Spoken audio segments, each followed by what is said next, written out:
हे नवीन आहे का इकडं? नाही, मागच्या इकडं नव्हता ना, इकडं नव्हता.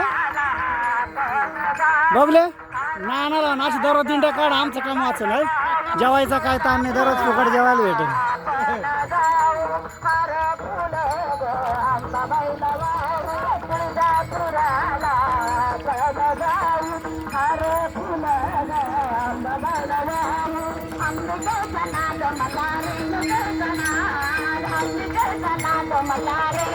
अच्छा, दररोज ठेवायची दिंडी, आपला जेवणा बिवणाच ताण.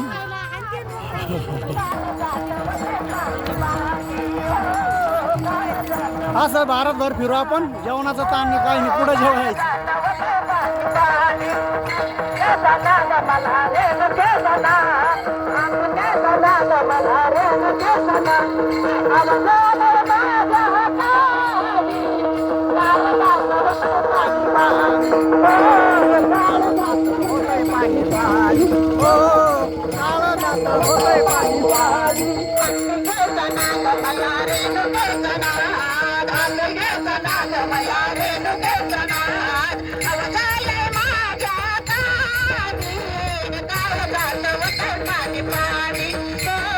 असं वाटतं मोठ्या दिंडी चालली पुरी.